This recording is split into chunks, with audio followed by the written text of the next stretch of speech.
कारगिल का युद्ध जारी था। ऊंचे पोस्ट पर भारतीय जवानों की एक टुकड़ी मातृभूमि पर प्राण न्योछावर कर चुकी थी।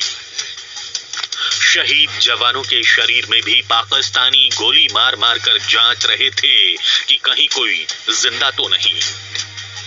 इनमें से एक जवान जिंदा था, सिर्फ मरने का नाटक कर दुश्मन को धोखा दे रहा था। क्या हुआ उस जवान का आज आपको बताएंगे, और मौत को भी। और 19 साल की उम्र में हासिल किया परमवीर चक्र। नाम है ग्रेनेडियर योगेंद्र सिंह यादव। उनको उन्हीं की आवाज में सुन लीजिए। तब एक अंतरात्मा से आवाज है कि योगेंद्र अभी तक नहीं मरा तो अब मरेगा भी नहीं। पाकिस्तानियों ने धोखे से करगिल की ऊंची चोटियों पर कब्जा कर लिया था। जंग छिड़ चुकी थी। ऊपर पहाड़ों पर बैठे दुश्मन के लिए नीचे से ऊपर आने वाले भारतीय सैनिक आसान टारगेट थे, लेकिन हिंदुस्तानी सेना के हौसले उन ऊंची चोटियों से भी ऊंचे थे। टाइगर हिल में घुसपैठियों की 3 चौकियां थीं। बिल्कुल खड़ी चट्टान 90 डिग्री की चट्टान थी। उसके ऊपर सिर्फ रस्सियां बांध करके एक दूसरे का हाथ पकड़ करके हम पूरी टीम चल रही थी। दोनों तरफ दुश्मन के बंकर्स थे, लेकिन अंधेरे की वजह से नहीं दिखाई दिए।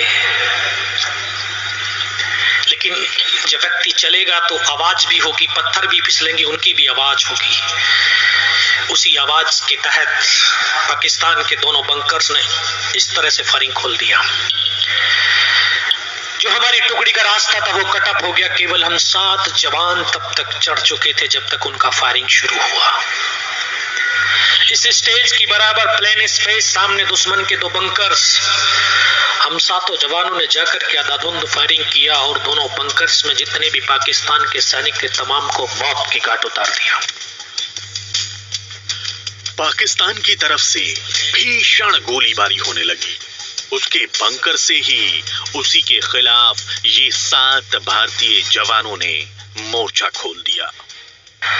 हमने सोचा मरना ही तो है, मरने से पहले जितने ज्यादा से ज्यादा हम पाकिस्तानियों को मौत के घाट सुला सकते हैं हम सुलाएंगे। इसी सोच के साथ हम आगे की तरफ भागे। उनके बंकर्स के अंदर जा घुसे, उनकी डेड बॉडियों को निकाल करके बाहर फेंका। 5 घंटे तक लगातार हमारा उनका फायरिंग चलता रहा। हम भी एक कदम आगे नहीं बढ़ पाए, लेकिन उनको भी 1 इंच आगे नहीं बढ़ने दिया। चारों तरफ से घिरे इन 7 जवानों का असला खत्म होने लगा था। अब बारी थी दिमाग के इस्तेमाल की। पाकिस्तानी गोलीबारी के बाद इन लोगों ने अचानक से गोलीबारी बंद कर दी। चुपचाप बैठ गए। दुश्मन को लगा या तो इनका असला खत्म हो गया या ये जवान मारे गए। यहीं वो भूल कर बैठा। और जब 20-25 मिनट तक हमारी तरफ से कोई फायरिंग नहीं हुआ तो शायद दुश्मन ने भी सोचा या तो इनका अम्युनिशन खत्म हो गया, ये मारे जा चुके हैं। पाकिस्तान के 10-12 जवान सिर्फ ये देखने के लिए आए कि हिंदुस्तान के जवानों की संख्या कितनी है, जिंदे हैं या मर गए हैं।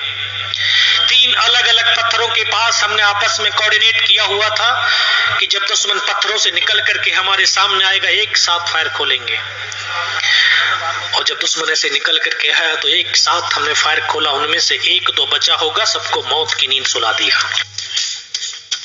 उन्हीं के हथियारों के बल पर फिर से पाकिस्तानियों से लड़ाई शुरू हुई, लेकिन इस बार पाकिस्तानी पूरी ताकत से टूट पड़े और बड़े बड़े हथियारों के साथ इन 7 पर गोलियों, ग्रेनेड से हमला होने लगा। और इस बार वो बेहद करीब आ गए। एक दूसरे की मदद करते हुए भारतीय जवान भी डटे थे। ग्रेनेडियर योगेंद्र सिंह यादव भी अपने एक साथी की मदद करने आगे बढ़े ही थे कि अचानक हरकत किया उस साथी को हेल्प करने के लिए। तो शायद मेरी हरकत उनको दिखाई दिया होगा। सीधा ऊपर से फिर ग्रेनेड फेंका, और ग्रेनेड का एक ही स्प्लिंटर आकर के मेरे भी घुटने के नीचे लगा, तो मुझे भी शायद एहसास हुआ कि मेरा घुटने से पैर कट गया है, क्योंकि खड़े थे, खड़ा नीचे गिर गया। मैं नीचे गिरते ही एकदम से दिमाग में आया कि देखता हूं पैर कटा है कि नहीं। तो ऐसे हाथ मार करके देखा तो पैर तो था, लेकिन बहुत गहरा जख्म था। खुद फर्स्ट एड करने लगा। अभी फर्स्ट एड कर ही रहा था, तभी एक और ग्रेनेड का स्प्लिंटर आया, उसने आकर के यहां से ये पूरा चेहरा काट दिया। इसको कटने के बाद आंखों से दिखाई देना बिल्कुल बंद हो गया। बहुत देर तक आंखें खोलने की कोशिश करी, लेकिन कुछ भी नहीं दिखाई दिया। और जब आंखें खुली तो देखता हूं ऊपर से नीचे तक लहू लुहान और नाक से खून की धार बह रही थी। एक एक करके योगेंद्र सिंह यादव के सारे साथी शहीद हो गए। योगेंद्र भी बुरी तरह जख्मी थे। पाकिस्तानियों ने उनको भी मरा हुआ समझ लिया। हालांकि पाकिस्तानियों का मन इतने से भरा नहीं था। मेरे तमाम साथी शहीद हो चुके थे, मैं भी उनकी तरफ से मर गया था। पाकिस्तान का वो एक कैप्टन था वहां पर, उसने आकर के बोला कि इनको रिचेक करो, इनमें से कोई जिंदा तो नहीं है। पाकिस्तान के कुछ सैनिक आए, उसने आकर के हमारे जवानों के शरीर के अंदर गोलियां दागने लगे। तो मैं देख रहा हूं कि डेड बॉडी ऐसे उछलती थी, चुपचाप पड़ा हुआ था। उसने आकर के एक एक करके सबको गोलियां मारी, तो मैं भी इस तरह से पड़ा हुआ था। उसने आकर के फर्स्ट में मेरी बाजू में, जांग में, नीचे पैर में 3 जगह पर गोलियां मारी। मैं देख रहा हूं कि धुआं निकल रहा है, लेकिन उस गोली की पीड़ा को चुपचाप पड़ा सहता रहा। 3 गोली भी मारी, लेकिन योगेंद्र यादव ने एक आह तक नहीं भरी। और यहीं से शुरू हुआ घायल शेर के पलटवार का किस्सा। उन्होंने सबसे पहले खुद से बातें की। जब वो गोली मार करके चला गया, तब अपने मन के अंदर एक विश्वास पैदा किया कि अगर इसने सर और सीने में गोली नहीं मारी, चाहे मेरा हाथ या पैर दोनों ही काट करके क्यों ना ले जाए, मैं उठ तक नहीं करूंगा और मैं जिंदा भी रहूंगा। पाकिस्तानी फिर से आए, फिर से शहीद सैनिकों के शवों को गोलियां मारने लगे, उनके हथियार उठाने लगे। योगेंद्र यादव को भी फिर से गोली लगी, लेकिन वर्दी के ऊपरी जेब में रखे बटुए के सिक्कों ने उनके सीने पर लगने वाली गोली का मुंह मोड़ दिया। फिर क्या था, उन्होंने पाकिस्तानी सैनिक पर ग्रेनेड से हमला कर उसका सिर धड़ से अलग कर दिया। मेरे पास एक हैंड ग्रेनेड था, मैंने अपना हैंड ग्रेनेड निकाला, उसकी पिन निकाल करके जो पाकिस्तान का सैनिक हमारे राइफल उठा करके जा रहा था, उसी के ऊपर ऐसे फेंक दिया। जो कोट के अंदर हुड लगे होते थे, हुड के अंदर वो ग्रेनेड गिरा, और जब तक वो ग्रेनेड को निकाल पाता, ग्रेनेड फट गया। यहां से उसकी पूरी खोपड़ी उड़ी, हमारे ऊपर आकर के गिर गया।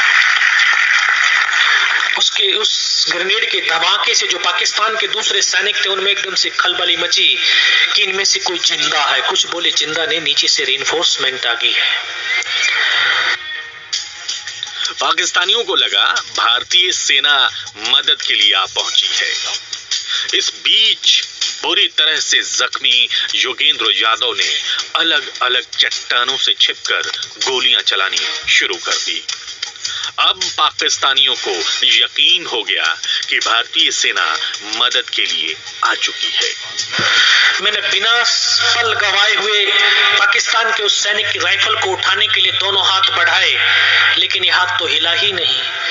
इस हाथ की पूरी हड्डी निकल के बाहर थी। इस हाथ से राइफल को उठाया, वहां से ऐसे ब्रस्ट फायरिंग किया, 4-5 पाकिस्तानियों को मौत की नींद सुलाया। तभी दूसरे पत्थर पर गया, वहां से फायरिंग किया, तीसरे से किया।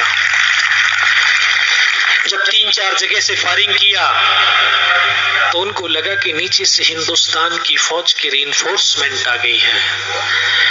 बस इतना ही तो उनका जोश होता है, इतना ही तो उनमें ताकत होती है, भाग गए डर कर। पाकिस्तानी सेना वहां से भाग खड़ी हुई।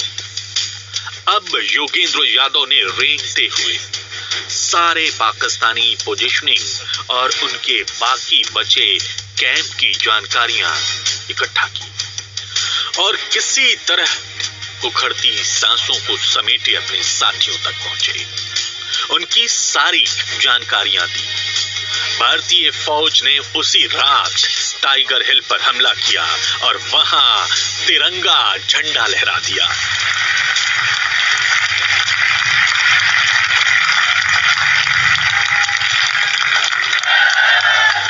टाइगर हिल की जीत के बाद कारगिल युद्ध का यू टर्न हो चुका था।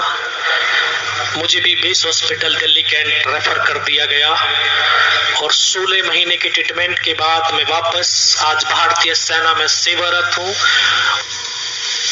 आज योगेंद्र सिंह यादव सूबेदार मेजर हैं। सिर्फ 19 साल की उम्र में परम वीर चक्र पाने का गौरव हासिल है उन्हें और मौत को ठेंगा दिखाकर भारतीय सेना में कार्यरत हैं।